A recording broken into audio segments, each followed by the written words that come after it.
Hola a todos, amigos amantes de la historia y amigos de Día de la Romanidad. Soy Pedro Villanueva y nada, hoy vamos a hablar sobre un tema muy recurrente, un tema muy complicado, pero no lo vamos a hacer muy genérico. Vamos a ir a temas concretos y muy interesantes. Vamos a hablar de la religión, de la influencia de la religión desde Roma y anteriormente también hasta la actualidad. O sea que podríamos estar hablando días y días de la temática. Yo por la faceta que me toca de politólogo, solamente una pequeña apreciación antes de dar paso al, al, al, jefe de este acto que va a ser Federico Romero, que va a ser el que va a A mediar, moderar. ¿vale? De mediador de todos ahí para que no haya conflictos. Y Federico Romero es historiador y es divulgador y un buen amigo. Entonces, bueno, como os decía, a nivel política, como sabéis, la religión ha influido en todas las sociedades y, bueno, ha pasado desde Roma hasta nuestros días, la importancia de Roma, el poder de Roma, al poder individual, por ejemplo, del cristianismo, ¿no? Esa salvación individual del hombre. Sin más, vamos a ir hablando de los diferentes temas. Federico, cuando quieras, te doy paso y, por favor, si presentas a los ponentes, que desde Día de la Romanidad les damos las gracias, eso por supuesto. Pues muchísimas gracias, Pedro, por la presentación. Como ya has dicho, soy Federico Romero, historiador, divulgador y uno de los fundadores de Día de la Romanidad. Muchas gracias a todos por unirnos a nosotros de nuevo en la celebración de este Día de la Romanidad, un día en el que, dadas las circunstancias de confinamiento en las que seguimos viviendo, va a celebrarse utilizando las posibilidades que la tecnología nos brinda. Antes que nada, me gustaría animaros a visitar nuestra web www.diadelaromanidad.com y nuestros canales tanto en iVoox como en YouTube y en redes sociales. Y si queréis mantener esta estructura, pues podéis donar en Patreon/diadelaromanidad.com. Hecha esta pequeña introducción, vamos a hablar del tema que nos has comentado. Vamos a hablar de un aspecto clave, que es la religiosidad en la antigüedad. Es evidente que hablamos de un tema, como tú has dicho, Pedro, que es vastísimo, casi inabarcable, y que en una hora de charla es imposible descubrir en su totalidad. Así que nos vamos a conformar con dar unas significativas pinceladas sobre la materia para que nos dejen descubrir lo apasionante y lo importante que realmente es este tema. Para ello no vamos a estar solos los fundadores de Día de la Romanidad. Vamos a estar acompañados de los mejores expertos, tres de los mejores expertos en este tema, que tenemos, yo, a mi manera de ver, que tenemos en nuestro país. Por un lado tenemos a Javier Alonso López, que es un activo divulgador histórico, es filólogo semítico, historiador, biblista, lleva más de un cuarto de siglo dedicado al estudio del antiguo Israel y de la historia bíblica, así como de las tres grandes religiones del libro: Islam, judaísmo y cristianismo. Es también un autor prolífico, con innumerables artículos y libros en sus espaldas, no solo para adultos, sino también para niños. Él nos va a hablar del momento en el que estalla el conflicto, en concreto dos de ellos. La confrontación entre judaísmo y la religión propia del helenismo, por un lado, y por otro, el momento en el que se produce el choque entre cristianos y romanos a nivel religioso. Bienvenido, Javier, es un honor tenerte con nosotros en Día de la Romanidad. Por otro lado, tengo el gusto de presentar a un camarada en la divulgación histórica, es Marco Almansa Fernández. Es doctor en Historia y Ciencias de las Religiones por la Universidad Complutense de Madrid, autor de numerosos artículos de divulgación histórica, religión y ejército romano. Es presidente de la Asociación Cultural y Recreación Histórica Modos Religiosos y tiene una trayectoria en recreación de 13 años. Es además uno de los primeros socios y fundadores de Divulgadores de la Historia, que es la plataforma en la que somos compañeros, y miembro de su junta directiva. Marcos nos va a hablar de superstición, maldiciones y lo que comillamos vudú en la antigua Roma, porque realmente compartían muchas prácticas religiosas que son perfectamente equiparables a las que luego se han visto en el vudú. Así que bienvenido y muchas gracias, Marcos. Y ya por último, y desde Granada, se nos une José Sotochica, es militar, doctor en Historia Medieval, profesor de la Universidad de Granada e investigador del Centro de Estudios Bizantinos y Neogriegos y Chipriotas de la ciudad de Granada. Es autor de varios ensayos y novelas, algunos de los cuales he tenido la suerte de disfrutar, en especial Imperios y Bárbaros, que sigue siendo una fuente inagotable para un divulgador de buenas noticias y de temas diferentes de los que tocar. La verdad es que es un libro que recomiendo a todo el mundo su lectura. Y lo editó con la editorial Despertaferro, y José nos va a hablar de la pervivencia del paganismo en la antigüedad oriental y de un episodio de lo más interesante, que incluye el sacrificio humano y todo. Nos estamos remontando ya al siglo VIII después de Cristo. Tendemos a pensar que el cristianismo llegó y sustituyó automáticamente lo que eran las prácticas paganas, y no fue así. Viene José a explicarnos cuál fue la realidad de ese fenómeno. Así que nada, gracias a los tres por estar aquí, y vamos a empezar, pues, por ejemplo, por el último al que hemos mencionado, por José Sotochica, y que nos empieza a hablar de esa pervivencia del mundo pagano en una época que suponíamos cristiana. José, Sí. adelante. Bueno, digamos que la pervivencia del paganismo pues, era inevitable. Era inevitable porque precisamente había sido la raíz de la conformación de sociedades como la griega, como la romana, como otras muy, muy ceñidas, ¿no?, al Próximo Oriente, como podía ser la semítica, la egipcia, etc. Es decir, era normal que el paganismo perviviera por largo tiempo en el Oriente Mediterráneo, pese al papel tan formidable que tuvo el cristianismo, sobre todo a partir del siglo IV, pero incluso antes, ya en el siglo III, en determinadas regiones de Egipto y de Asia Menor, el cristianismo claramente se estaba posicionando como la religión predominante, ¿no? Las noticias que tenemos sobre la pervivencia del paganismo pues se prolongan hasta el siglo VIII. Y ya si hablamos de ritos y de rituales de origen pagano, bueno, podemos ya prolongarnos pues al siglo XII, XIII, etcétera, ¿no? Pero el número de paganos en Oriente era todavía muy, muy destacable, ¿no?, en el siglo V y en el siglo VI, ¿no? Y dentro de ese marco, pues bueno, resaltar, por ejemplo, pues las noticias que Juan de Éfeso nos ofrece al respecto de la cantidad de paganos que todavía realizaban sus cultos de forma abierta en Asia Menor a mediados del siglo VI, o los hechos que todos conocemos referentes a Justiniano y al cierre del templo de Philae en Egipto en el año 527, si no me falla la memoria, o la pervivencia del paganismo dentro de las academias y de escuelas filosóficas, tanto en Atenas como en menor medida en Alejandría, etcétera, etcétera, ¿no? Entonces es un tema muy amplio, muy diverso, con muchos perfiles, algunos muy curiosos, como la pervivencia del paganismo entre los descendientes de los espartanos, del que tenemos bastante noticias. Todavía en el siglo VIII esa región en concreto, lo que luego fue el país de Mani, la parte más meridional de la antigua Laconia, ¿no?, para entendernos, ¿no?, seguía siendo básicamente un país pagano, ¿no? Y yo quiero hacer aquí hincapié en un hecho pues bastante luctuoso, bastante tremebundo, pero que muestra hasta qué punto el paganismo estaba inserto en la sociedad, aun siendo ya una sociedad aparentemente cristiana. Me refiero al asedio de Pérgamo en el año 716 por las fuerzas musulmanas del califato omeya, que estaban preparando el gran asalto a Constantinopla, que efectivamente tuvo lugar en 717-718, ¿no?, y que fue la gran derrota omeya, ¿no?, del califato omeya, ¿no?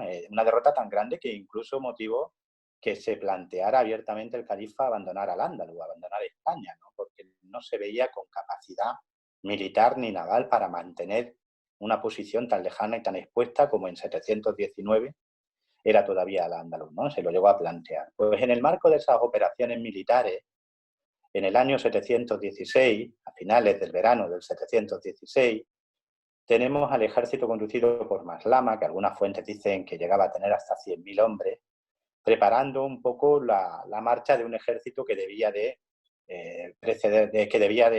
seguir sus pasos, ¿no? Cuando se pone sitio a la ciudad de Pérgamo, que era la ciudad que controlaba el acceso a los Dardanelos, al estrecho de los Dardanelos, del Helesponto, ocurrió lo siguiente. Tenemos una noticia de lo que va a ocurrir bastante pormenorizada, gracias sobre todo al patriarca Nicéforo, que escribe hacia el año 811, es decir, menos de un siglo después de los hechos, pero que a su vez bebe de fuentes contemporáneas, y de la crónica de Teófanes el Confesor, que escribe también por la misma época, en su caso hacia el año 814. Ambos tenían, por lo tanto, impactante información y ambos resaltaron sin ningún tipo de pudor lo que voy a contar.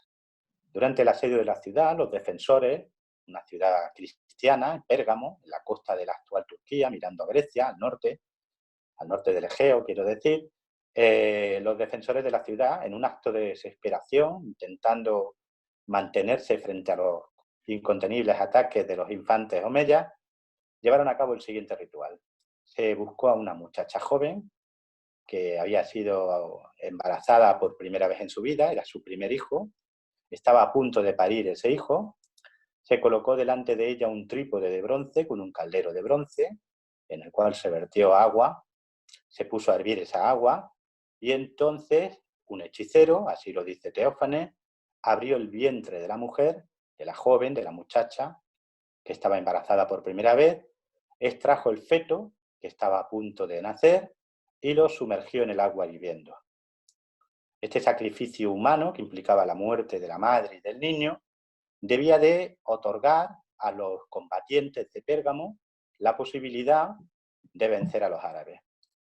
Una vez que el feto estaba ya cociéndose en el caldero de bronce, todos los soldados y voluntarios, los milicianos que defendían la ciudad de Pérgamo, fueron pasando y sumergiendo sus mangas derechas, las mangas derechas de sus túnicas, las mangas derechas del brazo, de la mano, que debía de empuñar la espada, la lanza, etcétera, etcétera, con la creencia de que mediante este ritual obtendrían la victoria, podrían vencer a los árabes que estaban tratando de tomar su ciudad. Por supuesto, el relato ofreció tanto a Nicéforo como a Teófanes la posibilidad de extraer un ejemplo moralizante. La ciudad de Pérgamo cayó, fue tomada por los árabes. La mayoría de sus defensores fueron pasados a espada y el resto fueron divididos como esclavos entre los miembros del ejército árabe.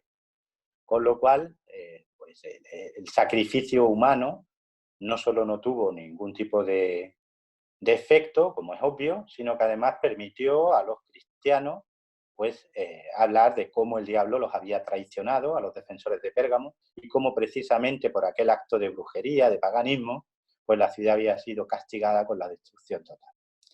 Lo curioso es que este sacrificio humano no solo nos revela la fuerza que el paganismo tenía en circunstancias adversas o desesperadas, eso es algo que sabemos, todo el mundo recordará, por ejemplo, cómo el Senado presionó al Papa de Roma en el año 410, durante el asedio de Roma por Alarico, para que se realizaran determinados sacrificios en la ciudad eterna con vista a sostenerse frente a los visigodos, ¿no?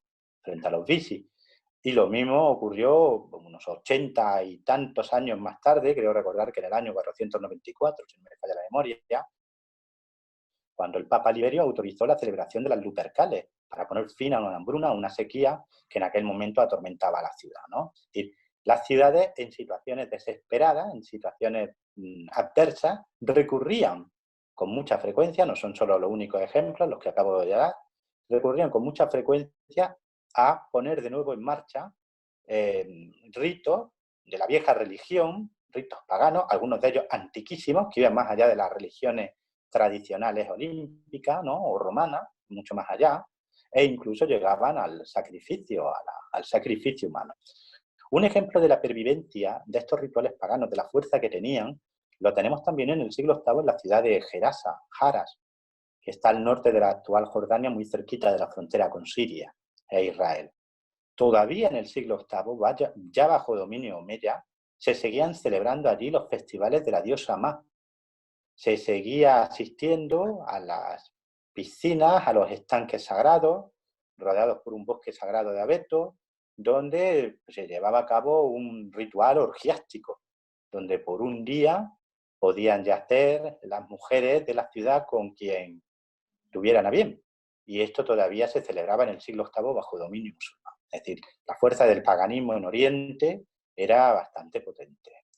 Y antes decía que hay un hecho curioso en cuanto al sacrificio humano que se ofició en Pérgamo, no solo porque demuestra la fuerza de estas costumbres, de estos rituales, de ese paganismo soterrado, latente, que pervivía más allá del cristianismo e incluso del islam, sino porque tuvo un eco curioso en España.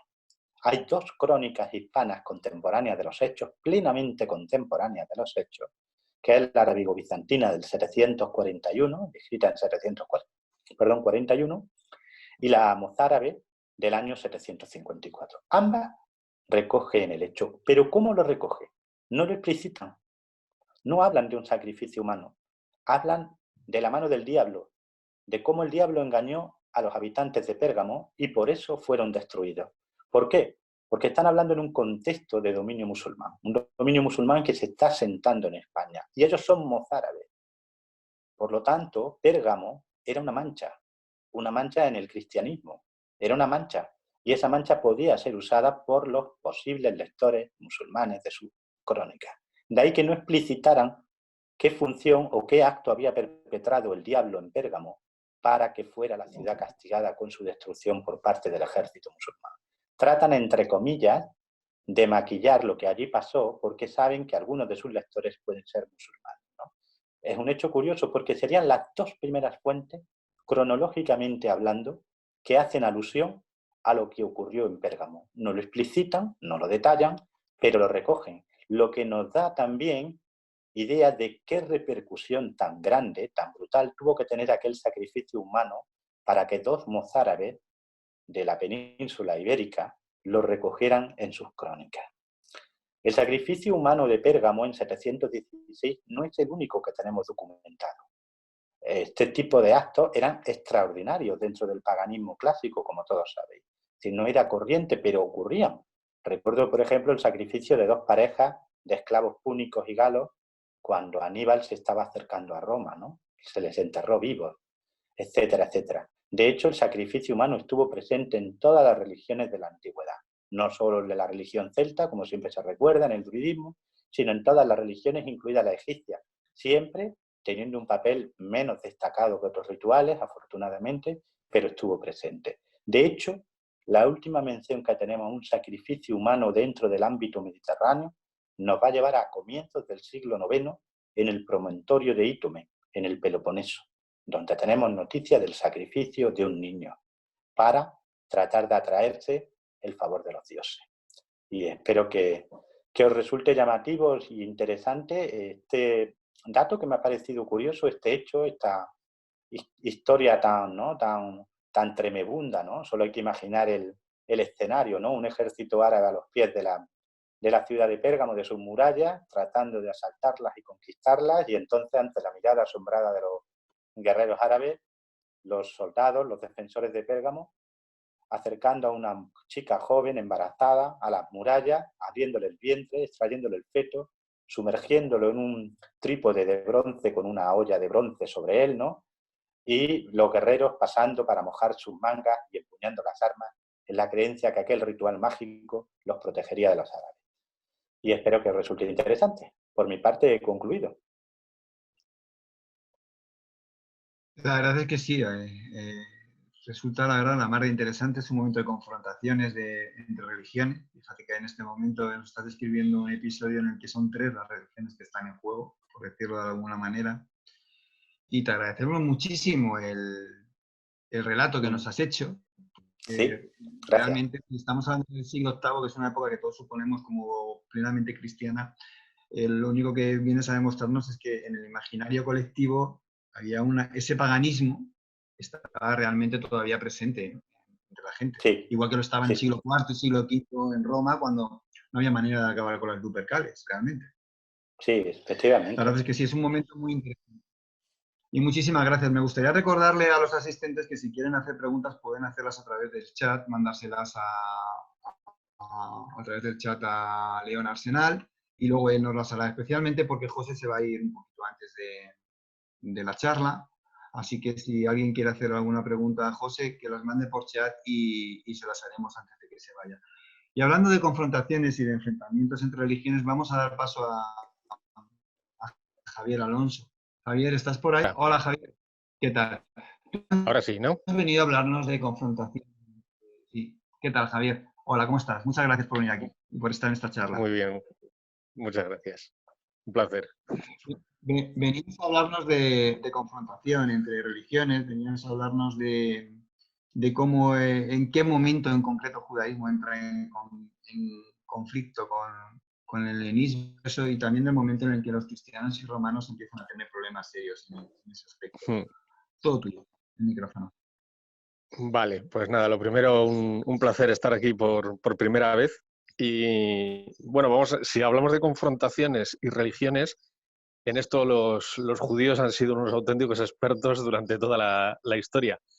el enfrentamiento en concreto entre judíos y mundo griego, bueno, viene prácticamente desde el primer momento en el que entran en contacto. Lo que hoy es la tierra de Israel o la franja de costa de Siria-Palestina, conoce por primera vez de primera mano el mundo griego con la invasión de Alejandro Magno. A la muerte de Alejandro, el territorio pasa en un primer momento a manos de Ptolomeo, pues a formar parte del reino de Egipto. Pero luego en el año 200, por una serie de guerras entre los diádocos, cambia de manos y forma parte del imperio seleucida. Con el primer rey seleucida que domina el territorio, que es Antíoco III, no hay demasiados problemas, pero con su hijo, que es Antíoco IV Epífanes, tenemos un episodio que es muy conocido porque aparece en el libro de los Macabeos.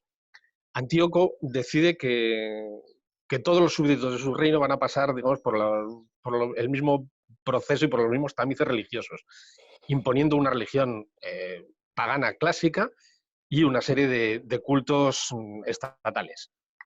Esto, en el caso de los judíos, supone que, sobre todo en la capital, Jerusalén, se empiezan a practicar también una serie de actividades propias del mundo griego, pero que están muy mal vistas desde el punto de vista judío. Cuenta el libro de los Macabeos, por ejemplo, que hay un gimnasio donde se practicaba el deporte desnudo. Todo esto es ajeno a la cultura judía.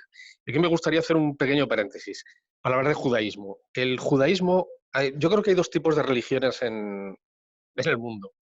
Las que son ortodoxias, es decir, las que son religiones en las que hay que creer cosas. Por ejemplo, el cristianismo. Uno no puede ser cristiano si no cree que Jesús es hijo de Dios y de María, que muere en la cruz y que resucita por el perdón de los pecados. Tenemos que creer cosas. Y luego hay otras religiones que son ortodoxias, ortopraxias, en las que realmente no hay mucho que creer, los dogmas son mínimos, pero hay que hacer una serie de cosas. El Islam, por ejemplo, es una ortopraxia, salvo en el hecho de, bueno, hay que creer en que no hay Dios sino Alá y Mahoma es su profeta, hay que creer en los ángeles, al juicio final, pero hay 5 normas en el Islam muy, muy claras. Pero el ejemplo más claro de ortopraxia es el judaísmo. Aparte de creer que el pueblo judío es elegido por Dios, el resto son normas. Son las 613 normas de la Torá, las 613 mitzvot de la Torá. Hay que cumplir con la ley. Y eso hace que los judíos sean un pueblo que entra siempre en conflicto con las otras religiones con las que chocan, porque estas 613 normas les obligan a ser excluyentes. No, es el único pueblo de la antigüedad que no acepta la existencia de los dioses de los demás. Es el único pueblo de la antigüedad cuyas costumbres les impiden respetar las prácticas religiosas de los demás. Y eso es lo que ocurre en el momento de los macabeos. La tierra de Israel es exclusiva de Dios y para el culto de Dios. Por lo tanto, cualquier otra religión que intente imponerse aquí no es bienvenida. Y esto es lo que ocurre. La rebelión de los macabeos empieza porque Matatías Macabeo, el patriarca de la familia, ve en su ciudad natal de Modín a un judío que se acerca a un altar pagano instalado por aquellos judíos que han decidido ser, digamos, más abiertos y más tolerantes con las costumbres griegas, y se acerca a ofrecer un sacrificio. Y entonces Matatías se inflama de una cosa que luego va a dar mucho juego, que es el celo por Yahvé. De ahí vendrán luego los celotas, pero este celo por Yahvé, o este celo, no por Yahvé, sino por Dios en general, es una cosa que luego vamos a ver, por ejemplo, en el yihadismo musulmán e incluso en la Inquisición cristiana. Es decir, el no tolerar que los demás estén practicando otra religión. Matatías pasa a cuchillo al judío sobre el altar y eso ya prende la mecha de la revolución. A partir de ese momento ya no hay vuelta atrás. Es una guerra entre griegos y progriegos contra los judíos más practicantes y defensores de la ortopraxia judía y del cumplimiento de todas las normas en Israel. Y eso en realidad se va a extender también luego al mundo romano. Los romanos serán bien tolerados y recibidos mientras no se inmiscuyan en materias que afectan al cumplimiento de la ley judía. Cosas que afectan. Pues, por ejemplo, Herodes el Grande, que no es romano, pero que es un rey títere de los romanos, cuando remodela el templo de Jerusalén, bueno, tiene el detalle artístico de plantar un águila. Eso viola la norma de no hacer representaciones humanas o animales y tiene su respuesta en forma de revuelta. Ya durante el dominio romano, el hecho de hacer un censo, por ejemplo, eso ya es una forma de violar la voluntad divina, porque un censo romano sobre una población judía significa que son los romanos los que tienen autoridad sobre la tierra, y eso para un judío no puede ser. Esa tierra solamente pertenece a Dios. Pagar el tributo al emperador es una forma de violar la ley de Dios. Por eso a Jesús, cuando le preguntan aquello de si se paga el tributo o no se paga el tributo, no le dicen debemos pagarlo o a ti qué te parece, sino le preguntan si es lícito. Es decir, si es lícito desde el punto de vista de la ley de Moisés.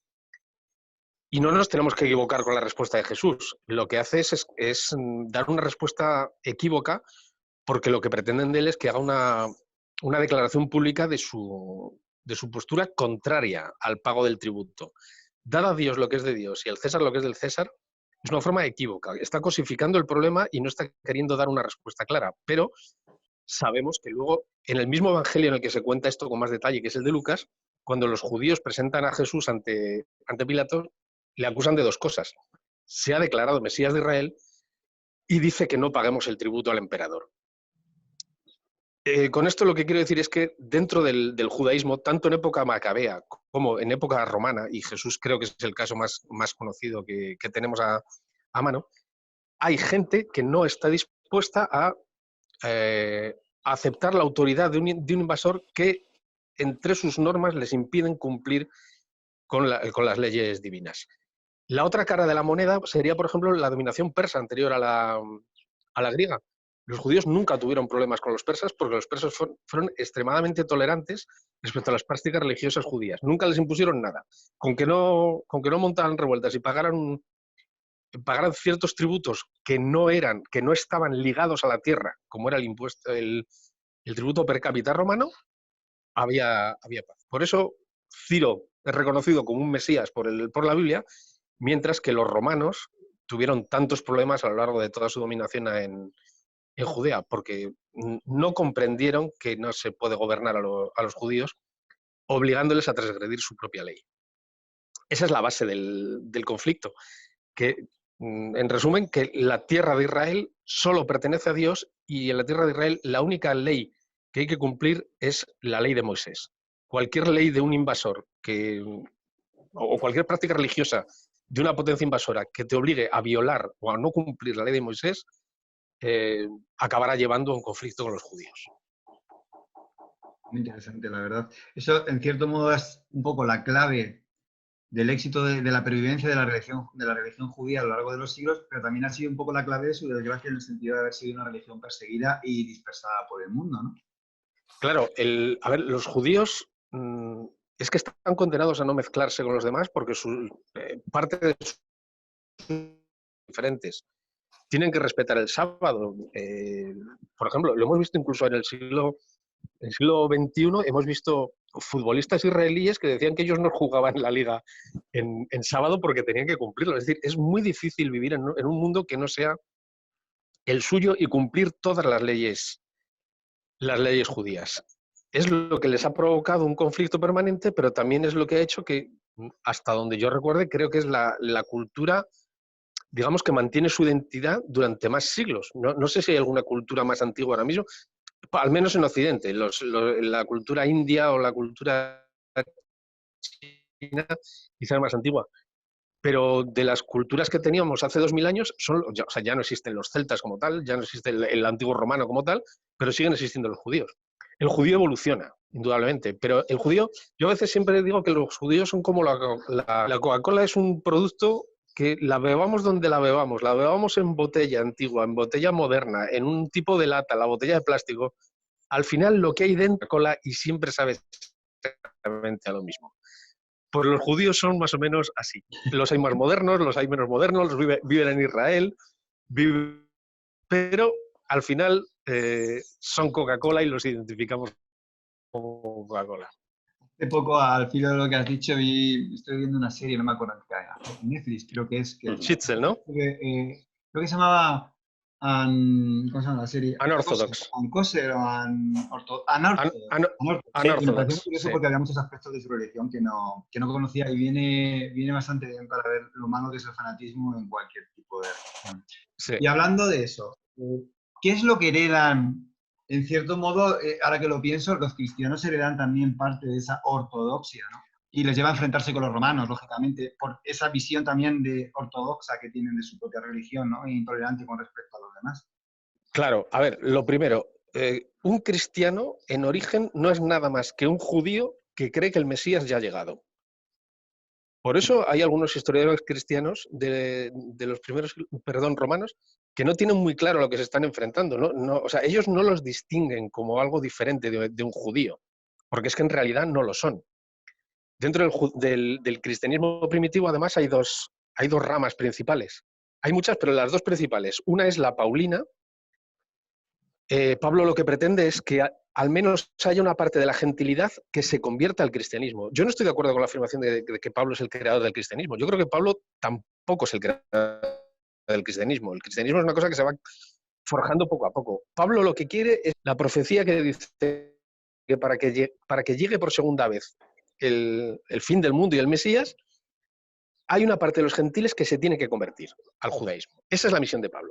Lo que pasa es que para eso transige con que estos conversos no cumplan las 613 normas de la Torá, sino que solamente cumplan lo que se llama las leyes de Noé. Eso, exacto. Eso ya estaba en el judaísmo noémico, que se llama. Claro, exactamente. Aunque le denominamos así, eso ya es estaba. judaísmo, no es una novedad. judaísmo, la metáfora de la Coca-Cola.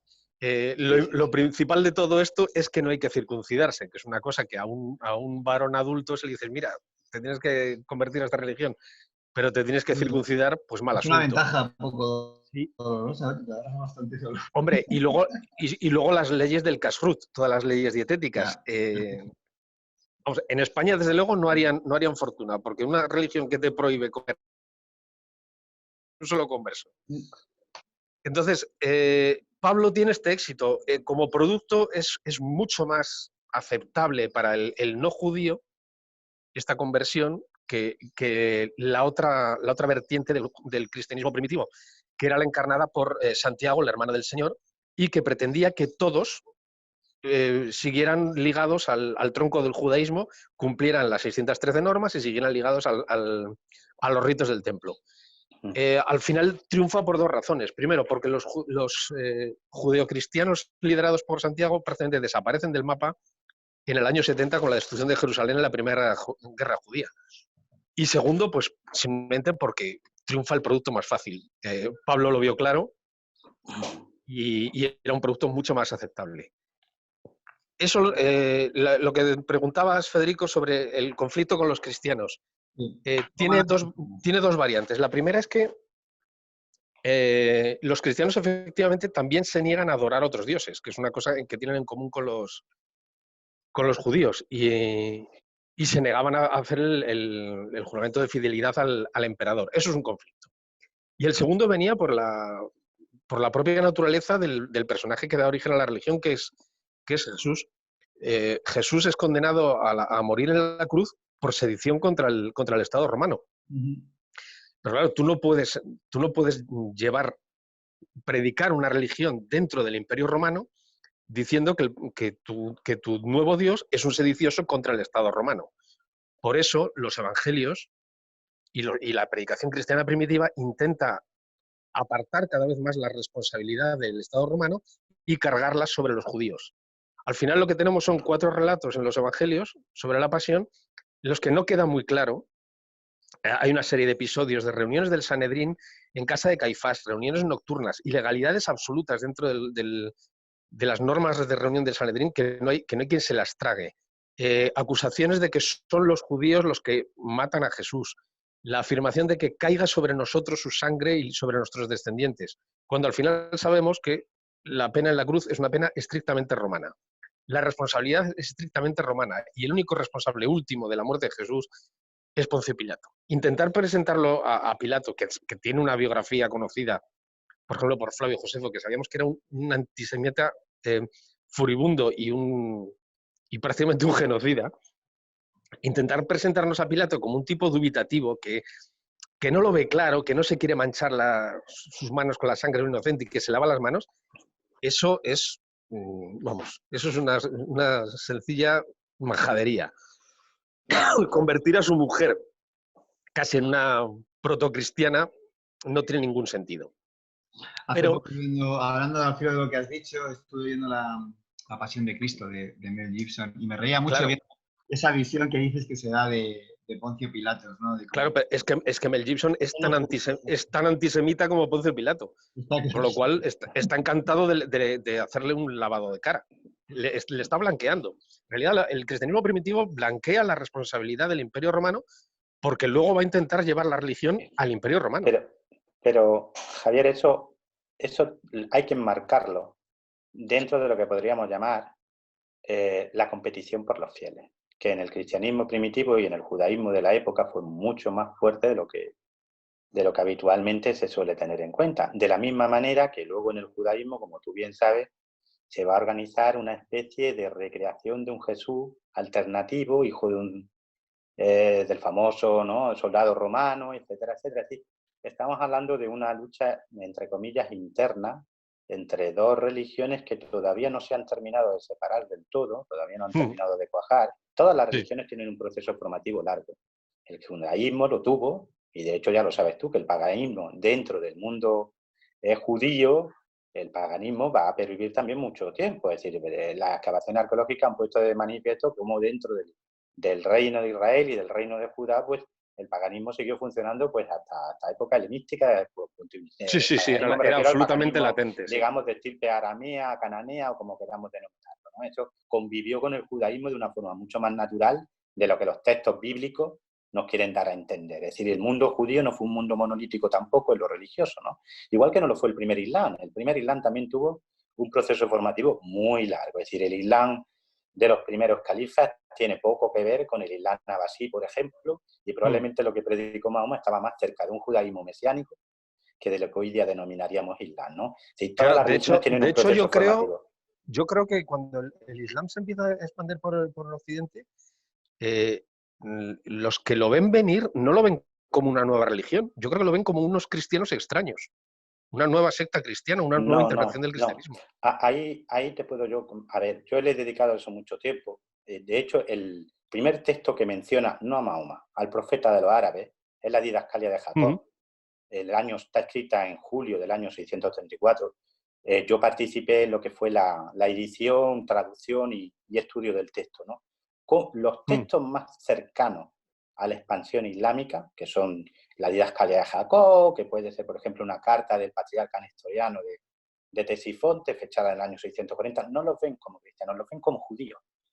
Si tú te lees a Sebeos, por ejemplo, que también es contemporáneo, para él es la vinculación al punto que él llama al califa Omar, le llama el príncipe de los judíos. Cuando Omar entra en Jerusalén, en el año 638, lo primero que hace es adorar al templo.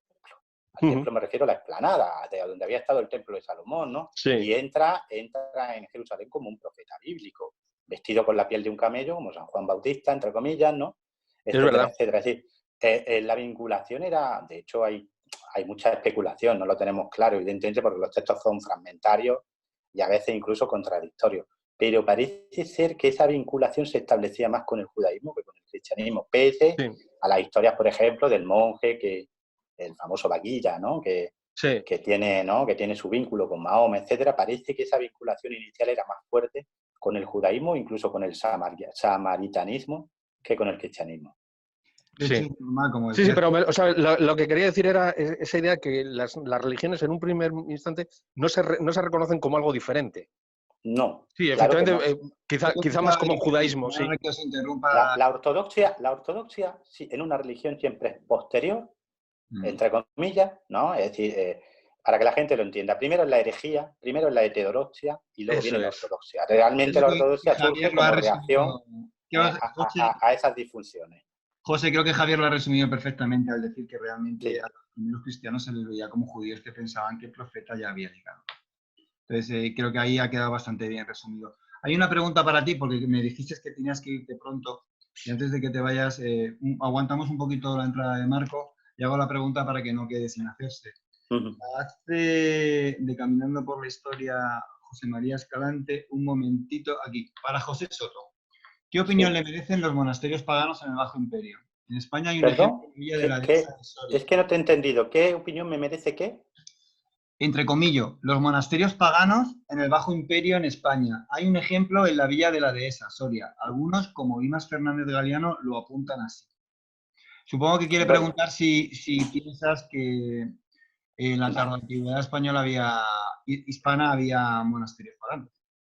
Sí, bueno, el monacato como tal, ¿no? Como todos sabéis, el monacato cristiano va a surgir básicamente en Egipto, ¿no? ¿Se puede hablar de un monacato pagano? Si aplicamos, entre comillas, los parámetros que definen al monacato cristiano, no. Pero evidentemente hubo un monacato pagano. Es decir, hubo, digamos que asociaciones o agrupaciones de personas dedicadas al hecho religioso dentro del ámbito y del mundo pagano, ¿no?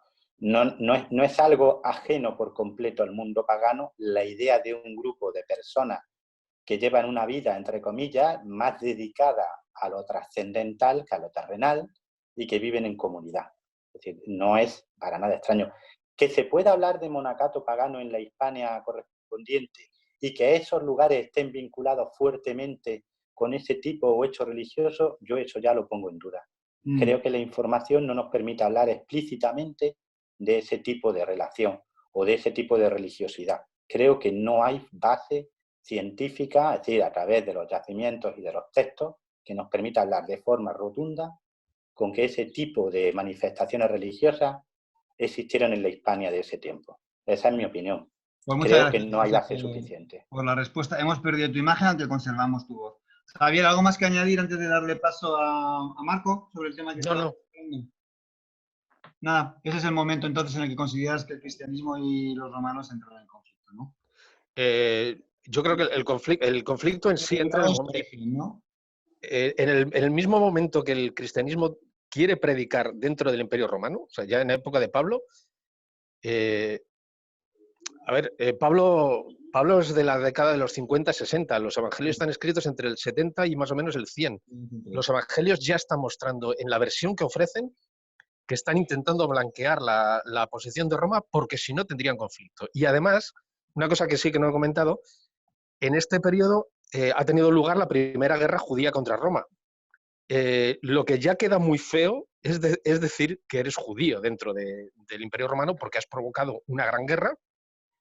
50 años después va a ser la segunda, la rebelión de Bar Kokhba, y entonces ya tienes el conjunto completo. Hay que intentar separarse de la imagen de que esto es una religión judía y, por otro lado, hay que intentar congraciarse con las autoridades romanas. Con lo cual nos da pues, el resultado que tenemos en los evangelios, una condena a Jesús que carga las tintas sobre las autoridades judías, que yo no discuto que empujaran o que denunciaran a Jesús contra Pilato, pero que la decisión final y la condena es por un delito tipificado dentro de la ley romana y ejecutada por romanos. Claro. Y a eso hay que atenderse. Pues muchísimas gracias. Damos paso a Marco Almansa, que nos va a hablar de un aspecto diferente. Nos va a hablar de unas prácticas de lo más interesante que había en la antigüedad. Marco, ¿estás por ahí? Estamos aquí, aprendiendo de dos grandes. La verdad es que sí que se aprende. Sí, afortunadamente sí. Pues primero, muchas gracias, Federico, al Día de la Romanidad, divulgadores de la historia, por invitarme a participar en este coloquio virtual mediante el confinamiento. Y yo voy a maldecir, ¿vale? Voy a empezar no maldiciendo, pero sí contando un poco qué es esa religiosidad romana, ¿no? Yo, por ejemplo, considero que, junto con otros autores, lógicamente, que la religión romana, los romanos no creen en los dioses, ¿vale? Como podemos entenderlo como una fe cristiana, judía, islámica, como podemos actualmente comprenderlo, sino que ellos lo que hacían era unas prácticas, digamos, rituales en las que se basaban en lo que yo definí como contrato religioso por superstición. Entonces, ¿esto en qué se resume? En el do ut des romano, es decir, te doy para que me des. En esto consiste en que el romano evidentemente cree que hay una serie de divinidades, lógicamente, pero no profesa una fe, a no ser que sea seguramente unos cultos mistéricos, que ahí sí podríamos estar hablando de ciertos elementos más allá de la propia creencia y llegado hasta una fe, ¿no? Pero la superstición nos invita a creer que el romano lo que hace es rituales, sacrificios, en este caso bien cruentos o incruentos, es decir, con o sin participación animal, que pretende recibir un beneficio. Ese beneficio que quiere el romano es algo que hoy en día se sigue heredando y se sigue utilizando por parte de las grandes religiones. Por ejemplo, en el cristianismo siempre se está pidiendo, el creyente siempre está pidiendo a la Virgen o a un santo o a Dios que le ayude a cambio de que yo voy a ser más misericordioso, voy a ir más a misa, te voy a ayudar, voy a rezar Padres Nuestros, etcétera, etcétera, ¿no? Entonces, eso es un elemento que es de origen propiamente romano, original, ¿no? Lo que los cristianos luego llamarán paganos. Entonces, los romanos en sí, además me acuerdo de una frase de la película, si no recuerdo mal, de la película de Ben-Hur, en la que le dice el senador Graco a un joven Julio César, de la película Espartaco, de la de Stanley Kubrick y demás. Entonces le dice a Julio César a Graco, cuando él está viendo que está comprando una gallina para un sacrificio, y le dice el joven Julio César, no sabía yo que creías en los dioses. Y el senador, le dice, no creo en los dioses de forma íntima, pero tengo que aparentar que creo de forma pública. Eso es lo que los romanos generalmente realizaban. Y uno de los elementos que están muy arraigados en cualquier clase social es maldecir a las personas, porque se maldice dentro de esa superstición que también cabe el miedo, el dolor, el daño hacia otra persona. Los romanos pensaban que haciendo una serie de, digamos, ofertas a los dioses, sobre todo del inframundo, podían dañar a una persona que le haya hecho un mal a la persona que está pidiendo hacer un objeto concreto, que es la tablilla de maldición, la tabula de fictionis. Esa tablilla de maldición, que además se han encontrado cerca de 2000 tablillas aproximadamente a lo largo del Imperio Romano, y uno de los sitios que más abundante restos arqueológicos de tablillas de maldición lo encontramos en Bath, en las termas de Bath, ahí en Inglaterra, y sobre todo también en Roma, ¿no? Y además es un elemento que se va a extender a lo largo de todo el Imperio Romano. Es decir, vamos a encontrarnos tablillas desde antes de Cristo en el Principado y hasta perfectamente bien entrado el siglo V y VI y VII después de Cristo. Estamos hablando de periodos muy tardíos dentro de lo que es la religión romana original. Pero, en cambio, esta superstición del daño continúa en siglos posteriores a lo que podríamos denominar el Principado, ¿no?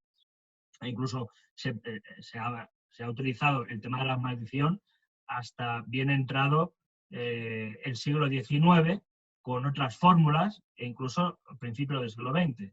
Y hay algunas comunidades que incluso a día de hoy utilizan el tema de la maldición, ¿no? Por ejemplo, la comunidad judía, ciertos elementos de la comunidad, judía, gitana, utilizan elementos de maldición contra otra persona. Pues estas maldiciones en la antigua Roma nos las podemos encontrar de distintos temas. La defixio, digamos, lo que significa es atar, unir, digamos que es maldecir. Y nos encontramos con temas distintos, como por ejemplo, maldecir para el amor. Como en nuestra cabeza no cabe que alguien maldiga a la persona que ama, ¿sabes? Sino que quiere es realmente que esa persona se enamore, ¿no? Si tú estás por una persona, ¿para qué la vas a maldecir? Bueno, pues los romanos, que esto es algo también muy griego, hacían maldiciones, esas tablillas de maldición, para el amor. Es decir, si no te enamoras de mí, pues, por ejemplo, que te quedes infértil, que te quedes ciega, que se te caigan los brazos. Es decir, le demuestra muchísimo amor, o lo podemos resumir es o conmigo o con nadie, ¿vale?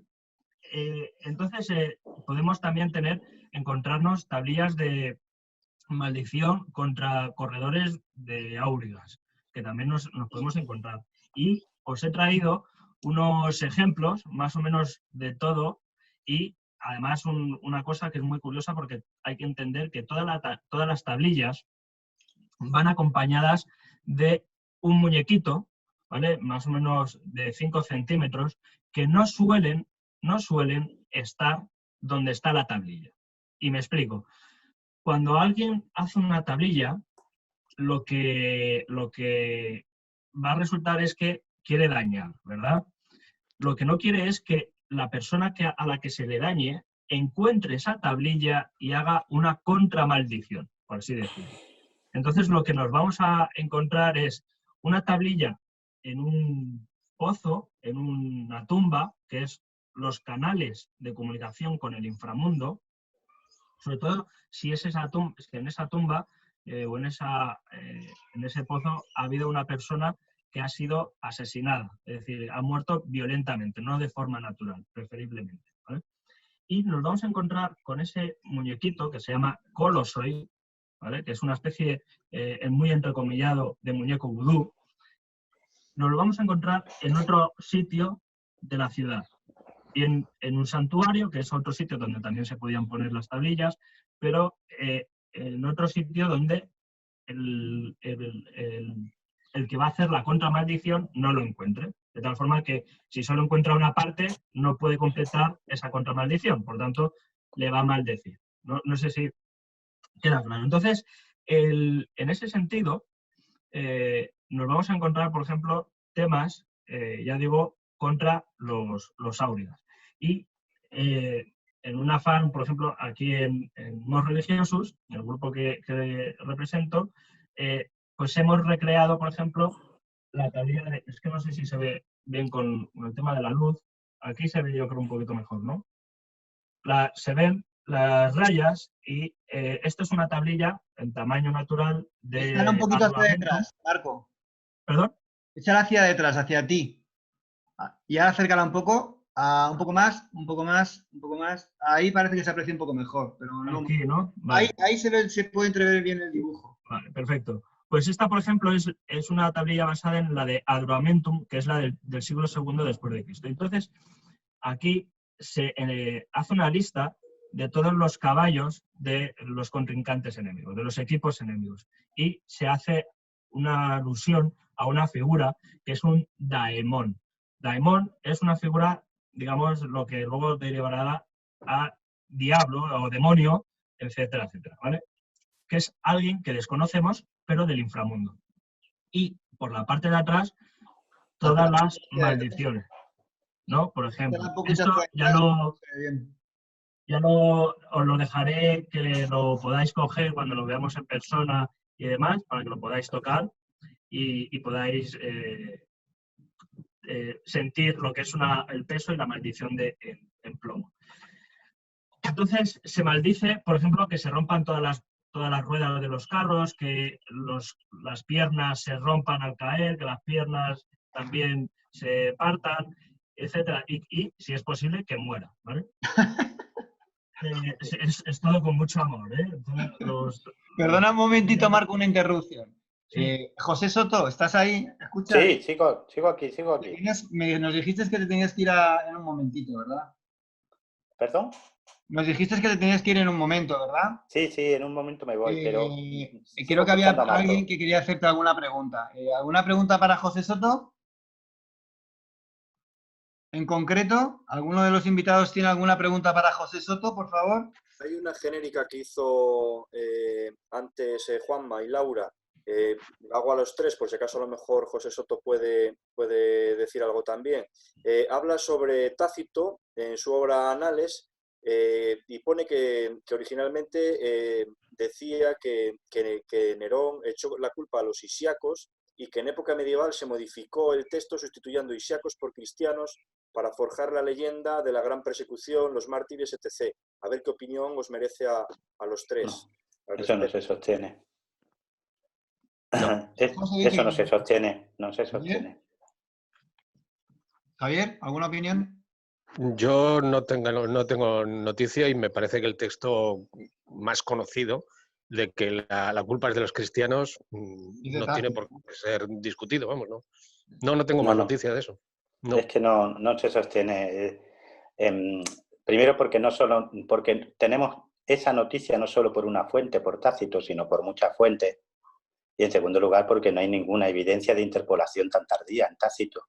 Yo por aportar, lo que había oído con respecto al tema es que el último estudio que había era un profesor de la universidad, creo que recordar que era de la Universidad de Oxford, que ponía en cuestión no la existencia del testimonio de Tácito sobre que la culpa la habían tenido los cristianos y que se había culpado a los cristianos, sino que realmente lo que decía Tácito fuera verdad. Primero porque cuando ocurrió Tácito era muy niño y los cristianos eran un grupo bastante insignificante a nivel numérico.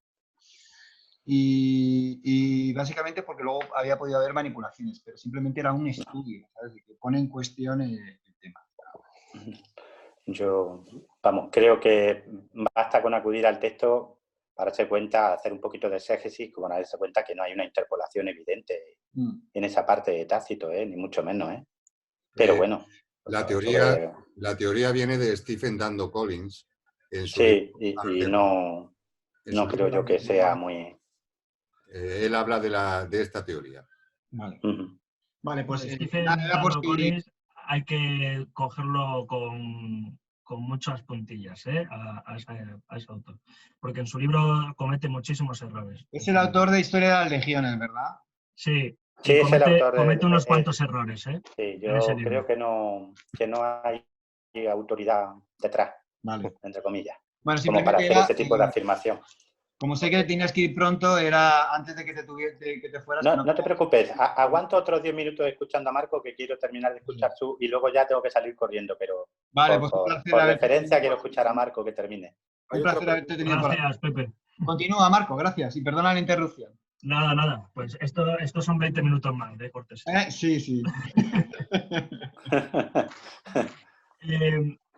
Luego, también, evidentemente, lo que contaba es que hay varios temas, ¿no? Y generalmente también es verdad que estamos acostumbrados a ver tablillas de maldición utilizadas solo en material de plomo, que es un material que es grisáceo, es muy vinculado con el tema de la muerte, etcétera, etcétera. Pero nos encontramos con materiales nobles, como por ejemplo oro, tablillas de maldición en oro, en plata, en cera, en papiro, elementos que son en algunos casos perdurables y otros no, lógicamente, porque son orgánicos, y no responden o no sabemos a qué responden utilizarlos con un material u otro. Generalmente son de plomo, pero porque son muy vinculados al tema del inframundo. Sin embargo, la utilización de oro, plata, por ejemplo, son materiales nobles, no sabemos por qué. No sé si es porque quieren multiplicar la potencia del daño utilizando materiales nobles. Entonces, en ese caso no lo podemos saber. Luego, es verdad que hay decía antes, temas, ya digo, de áurigas, políticos, por ejemplo.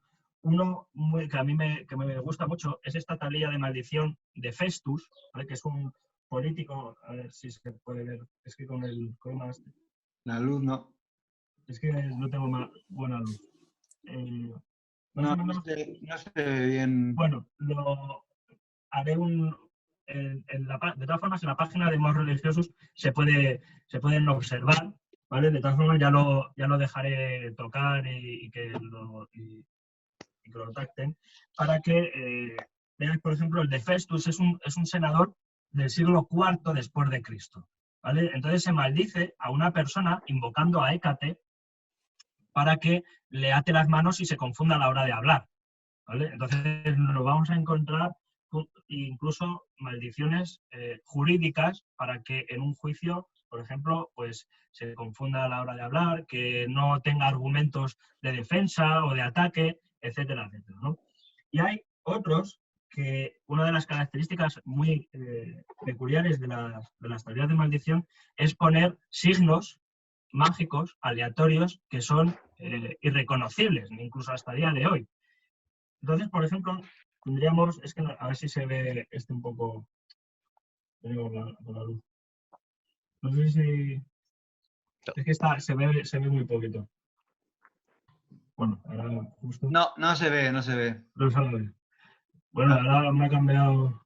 Uf, ahora que no se ve eres tú, eres una especie de espíritu humano, de man. Pero bueno, ahora como quita el fondo. Sí, porque lo voy a quitar. Quita el fondo y así podemos... ¡Ay, perfecto! Enséñanos ahora la placa. A ver si se puede. Sí, ahora se ven bien los signos. Ahí sí, mejor. Vale, pues esos signos, que son algunos ilegibles y demás, no sabemos qué significan, son símbolos mágicos, ¿vale? Que no... que digamos, la propiedad que tienen es intentar que no te contramaldigan. Es decir, conocer la maldición para que no se produzca esa contramaldición. Es decir, escribir algo contra el que te está haciendo daño. Y la praxis, una de las praxis, mira, por ejemplo, ayer medio terminé esta, que es una preciosidad, ¿vale? Un poco más para atrás, acércatela a ti. Sí. Está en la primera fase, que es la parte de dibujo, luego hay que grabarlo con el punzón, con el stylus, ¿vale? Con el stylus, que es este de aquí, ¿vale? El stylus, de ahí viene la palabra estilográfica. Entonces, esta que es el signo cuarto también de Cristo, de la Vía Apia, de Roma, es una tablilla grande. Hay tablillas grandes, más pequeñas, de distintos tamaños, ¿no? Y hay signos, por ejemplo, esta es una de las más grandes de Hispania, ¿vale? Esta se ponía, estos 4 agujeros, era para ponerlo en el templo, clavarlo justamente en la pared del templo. Y la praxis de todo esto es que en algunos casos incluso nos hemos encontrado tablillas que están con un hueso, ¿vale? Un hueso de ave, de cordero también, que las rodea. Y la praxis de esto es, vamos a hacer a maldecir a una persona ahora mismo, ¿vale? En directo. Esta tablilla es una tablilla que se utiliza para la diosa Isis. ¿Vale? Se pide a la diosa Isis que se devuelva la ropa de cama, porque una niña lo ha robado, ¿no? Entonces, lo que se haría era doblar la tablilla de esta forma y con un clavo clavar la maldición, ¿vale? Para que no se suelte, ¿vale? De todas formas, las tablillas nos las vamos a encontrar de esta forma, ¿vale? Atadas, clavadas con un clavo de hierro. De esta forma conseguimos que las tablillas estén fijas, ¿vale?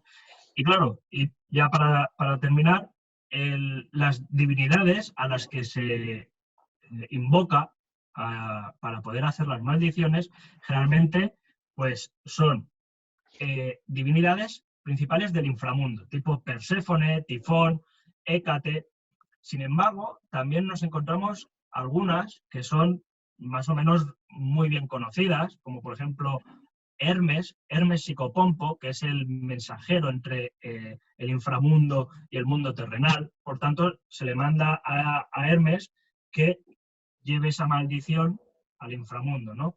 Pero también nos encontramos con divinidades como, por ejemplo, Isis. Isis no tiene nada que ver con el tema del inframundo. Pues se le pide a Isis, por ejemplo, un legionario que se le devuelva las Caligae que se le han sido robadas. O, por ejemplo, a Afrodita y Eros para hacer las maldiciones contra el amor o a favor del amor. Y estos colosoi, que son estas figuritas, ¿vale? Esta está basada en, creo que está en el Museo Británico, esta es del siglo II también después de Cristo, y es una muñequita que generalmente podían ser de arcilla o de plomo, que están guardadas en cajetas, y esta es una en tamaño real, ¿vale? Más o menos casi un palmo de tamaño, y tiene 13 agujas clavadas en su cuerpo, ¿vale? Esto es, de hecho, es una maldición contra una mujer, ¿no? Para que se enamore. Y en caso de que no se enamorase de mí, pues que se quedara infértil, que se le pudra el corazón, que se quede muda, ciega, se quede tonta, sorda y, sobre todo, que no pueda ni andar, ¿vale? Porque para eso se le atan las piernas y se le hace clavarle las agujas y que esté atada de manos, de pies y manos. Y sobre todo, pues, por el culo, ¿vale? En ese sentido, iba a decir por el orto. Pero entonces, el caso es que se demuestra de esta forma todo el dolor, todo el daño que se quiere producir a una persona, ¿vale?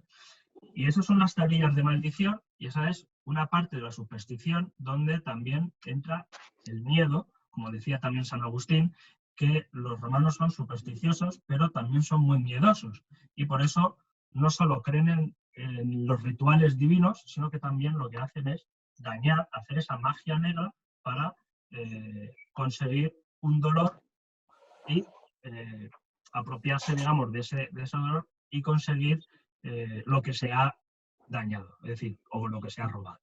Pues me parece la verdad es que la más interesante, Marco. De hecho, me lleva a reflexionar, ¿no? Viendo cómo estas cosas que de hace 2000 años se practicaban, cómo se siguen practicando en la actualidad o en el siglo XV, que tal vez es una constante en el ser humano y que va asociado precisamente a esa superstición que el ser humano tiene. Es decir, para que este tipo de cosas funcionen y permanezcan en el tiempo, la gente tiene que creer en ellas. En el momento en que la gente cree en ellas, les está dando el poder de la sugestión. Y tal vez por eso ha sido su pervivencia de las religiones a lo largo de la historia, ¿no? Sí, además es que durante la Edad Media siempre se ha maldecido también. Hay maldiciones, no solo en época romana, hay griega, egipcia, mesopotámica, celta, etc. Pero en la Edad Media también había esas maldiciones y algunas de ellas se han conservado, de hecho, por escrito. Y lo que en la época victoriana también. Y siempre se ha achacado a que son las mujeres las que, tanto en Roma como en la Edad Media, eran las creadoras de estas maldiciones, ¿vale? Pero lo más curioso de todo es que, a pesar de que se han achacado a que sea la mujer, es el hombre el que más, por los textos, ¿sabes?, que se han encontrado, porque muchos son textos políticos y textos relacionados de hombre a mujer, en los que era el hombre el que hacía o pedía esas maldiciones, más que la mujer. Sin embargo, la mujer también utilizaba esas maldiciones, es decir, pedía maldecir al hombre. Que esto no es solo por un lado, sino aquí se maldice hombre a hombre, hombre a mujer, mujer a hombre, etcétera, etcétera. Pues la verdad es que han estado muy interesantes los tres temas y creo que ha llegado el momento de abrir el turno de preguntas. Por favor, abrirle los micrófonos a los invitados por si quieren hacerle preguntas a cualquiera de los asistentes. Pueden abrir ellos, de todas formas. Vale. Pero... Podéis abrir el micrófono y hacer las preguntas. hay una de Ángel Portillo y luego yo tengo una personal, coincide que son las dos para Marco Almansa. Marco, como te tenemos manía, pues ya sabes, de por ahí va la primera. No sé si me puedes ayudar, porque muchas veces sabes que en la labor que hacemos de divulgación investigamos por ahí muchos datos y luego nos encontramos que somos unos dejados y no sabemos dónde verdaderamente lo hemos sacado. Yo he oído que en las casas romanas, en las domus, en la puerta, se utilizaba una figurilla de terracota que le llamaban manía. No sé si te suena, manía era como un ahuyentador de los malos o de los malos espíritus y también de los ladrones e impresentables. ¿Te suena de dónde puede proceder esto? ¿Tienes alguna, ya que hablaste de la maldición, pues sería una contramaldición, ¿no? También. Sí, lo que se hace es luchar contra, sobre todo, el mal de ojo. Por eso, para poder protegerse contra las maldiciones o contra ese mal de ojo, se ponían amuletos de distinto tipo. Y es verdad que en la casa había incluso hasta colocados un tintivináculum, por ejemplo, que era una especie de campanilla bien en forma fálica, que era un elemento muy protector, con campanillas, varias, más pequeñas, más grandes, y ese sonido, ese ruido, igual que hoy se pone muchas veces en las puertas ese ahuyentador de sueños, que son como hilillos metálicos o de piedra, que al chocar con la puerta, al chocar entre ellos, suenan como una especie de lluvia, de sonido de choque. Ese sonido es lo que hacía realmente el tintivináculo, no hemos cambiado nada.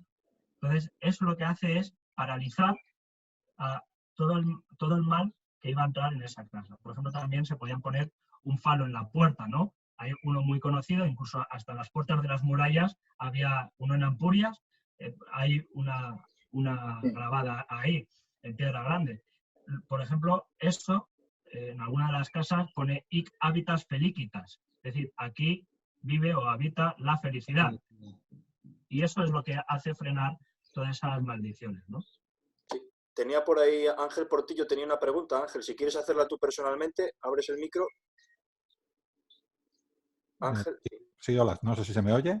Sí, perfectamente. Bien, mira, Marco, es un poco, no sé si lo sabes, ¿no? Has dicho que las tablillas de maldición, o creo yo que las tablillas de maldición se enterraban alrededor de cadáveres o de enterramientos de personas que habían tenido mala muerte o muerte prematura, ¿no?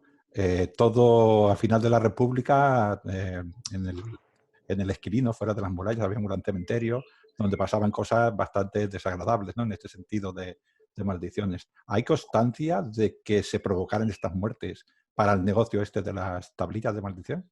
¿Se sabe o solo se supone?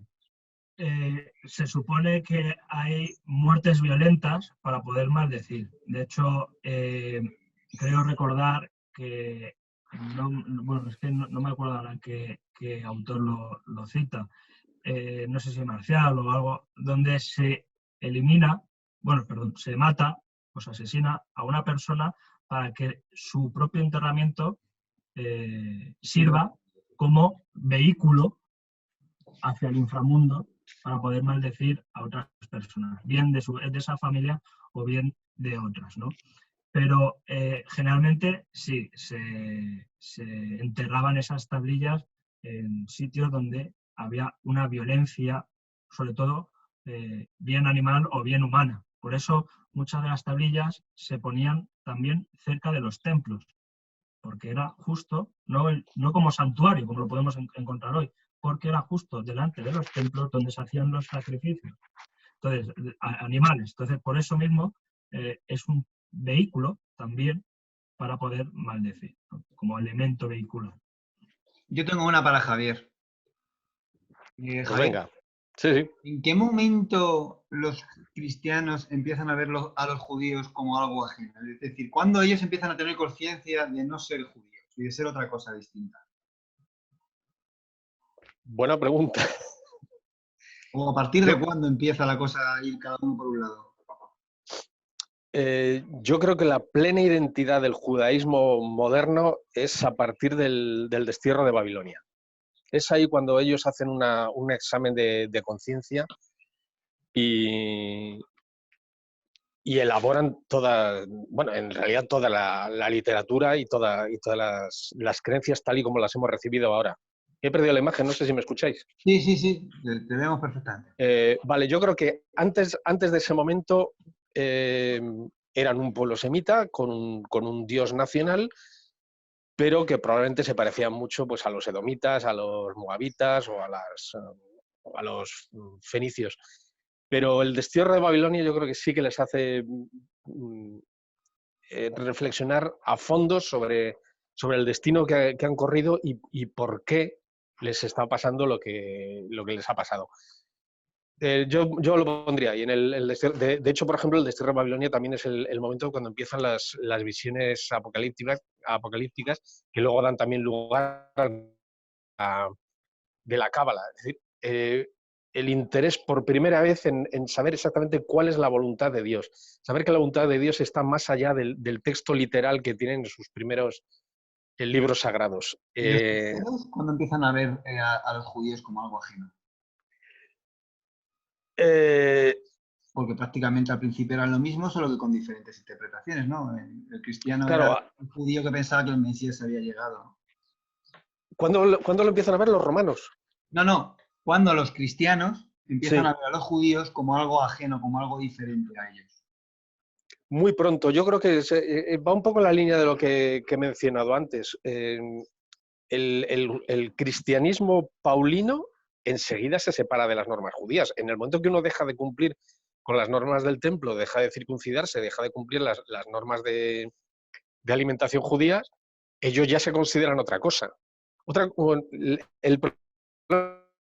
Un romano pagano a lo mejor no tiene muy claro cuál es la diferencia entre ellos, pero un cristiano ya desde muy pronto sabe que no son exactamente, aunque no utilizan todavía la palabra cristiano. La palabra cristiano aparece por primera vez en Antioquía, pero no está generalizada en el primer momento. Pero desde el punto de vista cristiano, desde la trinchera cristiana, muy pronto marcan distancia con el judaísmo. La guerra del 70 es básica en ese sentido, porque no quieren verse relacionados con esa guerra que ha provocado tanta muerte dentro del imperio. Y la segunda, la de Bar Kokhba, alrededor del 114,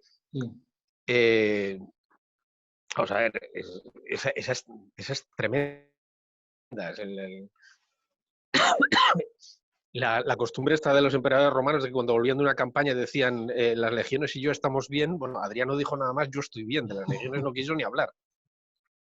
Entonces, ya estaba claro, pues eso, en el primer cuarto del siglo II, los cristianos no quieren que se les relacione con los judíos.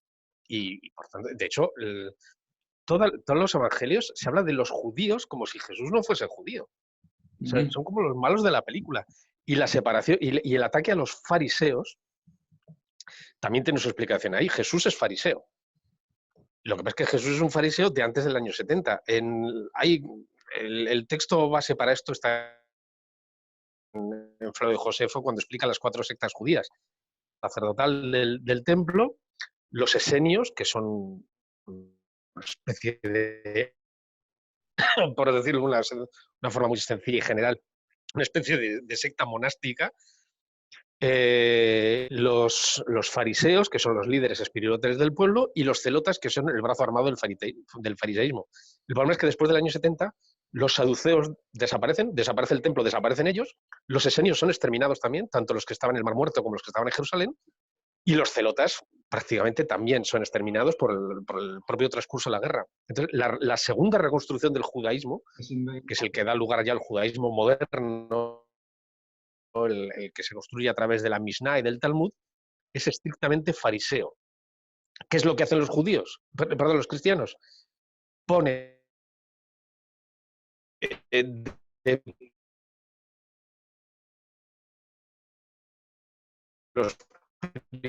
los judíos de después de la revuelta. Pero estas polémicas las introducen como episodios de la vida de Jesús. Entonces, pero la oposición viene más del lado cristiano que del lado judío. Yo no sé, los judíos más bien hablan de los cristianos, o sea, hablan de Yeshua, le mencionan como el colgado, por ejemplo, en el Talmud, Pero al principio da la sensación de que está hablando como de un judío equivocado. Pero no hablan de ellos como otra religión, sino simplemente os estáis equivocando en vuestra forma de interpretar el judaísmo. ¿Alguna pregunta más? Por ejemplo, una de las cosas que a raíz de lo que estaba preguntando Ángel, antes que me ha preguntado, hay un autor que ha estudiado justamente eso mismo, que él me ha preguntado justamente del tema de las muertes violentas y también prematuras, que se llama Jordan y su Survival of Great the Fictionist, que hablan justamente de las tábulas de Fictionis en Grecia, pero que se puede aplicar perfectamente en Roma, de tumbas de niños muertos prematuramente y de adultos asesinados expresamente para poder hacer estas maldiciones. ¿Vale? Bueno, la vida humana era realmente barata en la antigüedad, ¿no? Costaba más un pedazo de ámbar que un esclavo, entonces, bueno, te podías cargar a alguien y luego utilizarlo. Bueno, a mí me gustaría comentar una cosa. Dentro del judaísmo de la época de Jesús también existe esta práctica, o sea, prácticas mágicas dentro del judaísmo. Y en algunos de estos rituales se incluía la utilización de cadáveres de ajusticiados. No muerte violenta en sí, sino de condenados a muerte. Judía? No. No, a ver, el problema del judaísmo es que no tiene un clero que establece claramente qué es ortodoxia y qué no es ortodoxia. Tan judío era un saduceo, como un fariseo, como un esenio.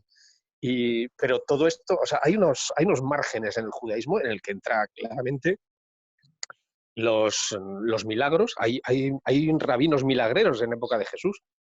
Joni el circulero, por ejemplo, se dedicaba a hacer llover. Otra cosa que nos lo creamos. Kabbalah tiene una parte de utilización práctica. El mito del golem, por ejemplo, es un uso práctico de los conocimientos superiores de un rabino.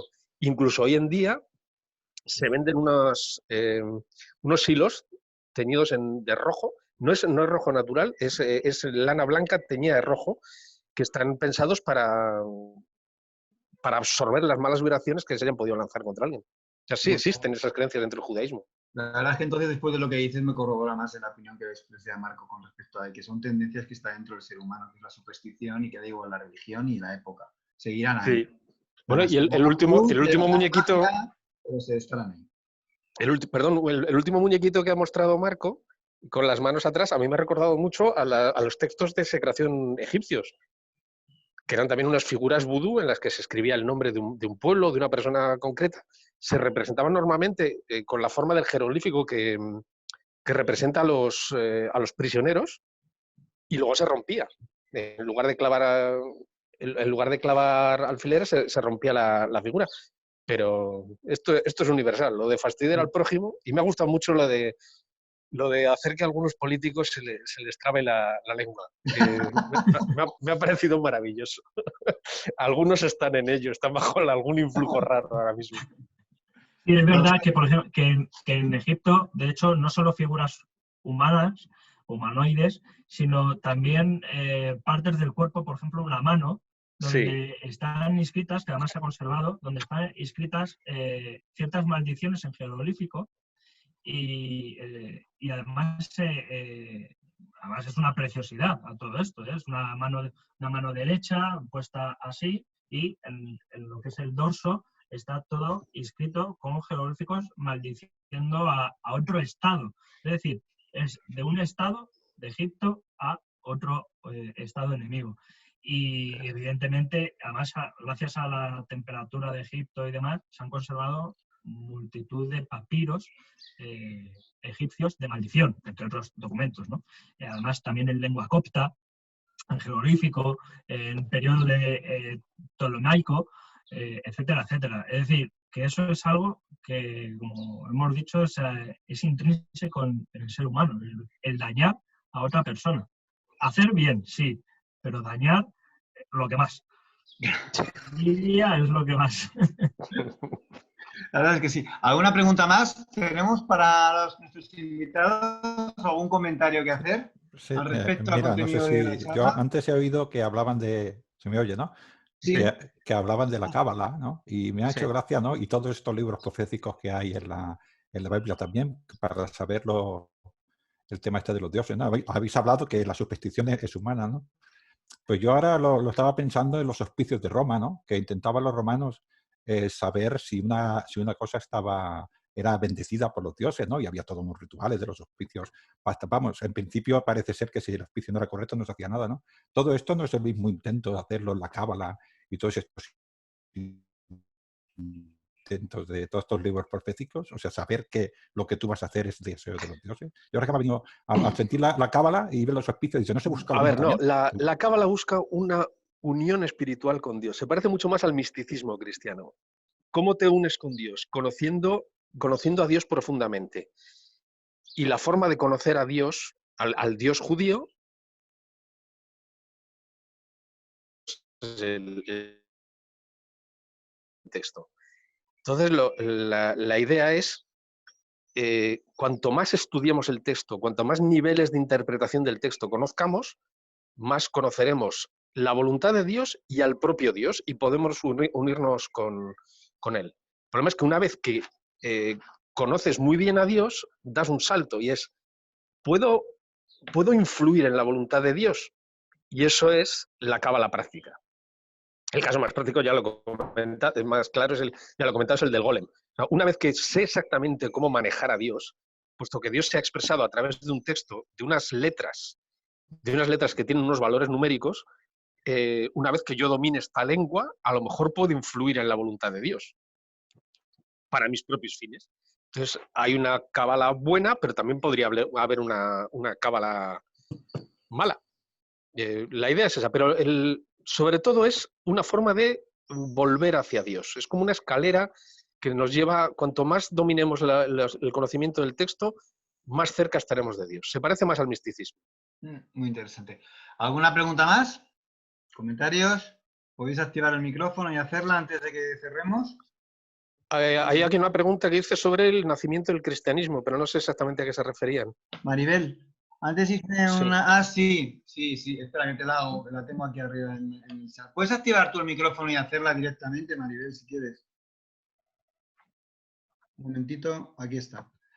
Pregunta que, debido a la fuerza que tenía la religión judía, ¿no podía ser que el cristianismo fuera un invento romano para quitar protagonismo al judaísmo? Yo personalmente así lo creo, convicción personal. No, vamos, creo que hay suficientes textos como para demostrar que el cristianismo nace por sí solo. Lo que yo no me creo es que el cristianismo... Jesús no crea una nueva religión, en absoluto. Jesús es un judío desde el primer día de su vida hasta el último. Creo que lo he comentado antes, tampoco creo que Pablo lo vea ya como una nueva religión, sino como, como un paso más allá, como una superación del judaísmo tal y como se conocía hasta ese momento, pero llega un momento que la gente asume que Jesús es el Mesías anunciado en los libros proféticos,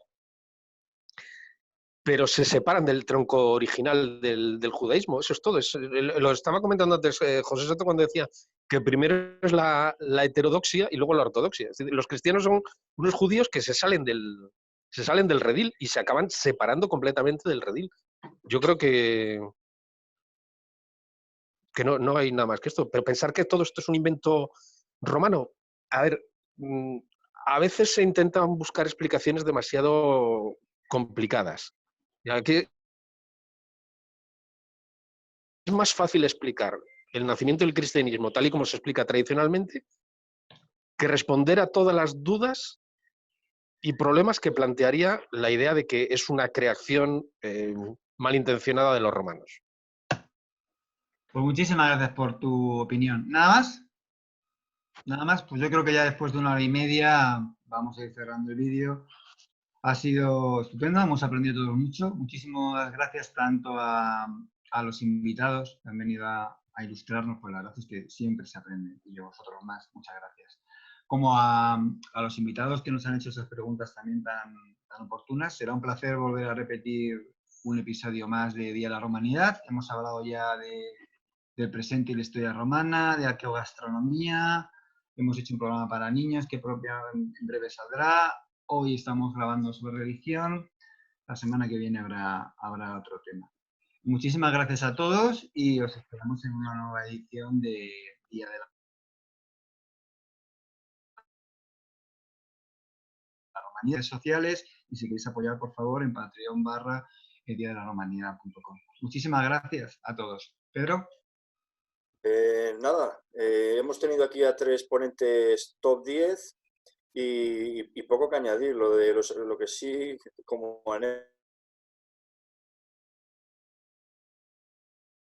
anécdota, Alonso, coincide que Carlos el Hechizado también le daban polvos de testículo de ajusticiado, o sea que seguimos arrastrando el tema de la religión en las diferentes etapas históricas, así que nada. Bueno, al pobre Carlos le hicieron de todo, porque lo de meterle la momia de San Isidro en la cama, eso tenía que ser. Pues es un buen tema. Nada, muchas gracias a todos y a ver con qué nos sorprenden los ponentes en breve, porque tienen cantidad de facetas impresionantes. Muchísimas gracias a todos y hasta la próxima.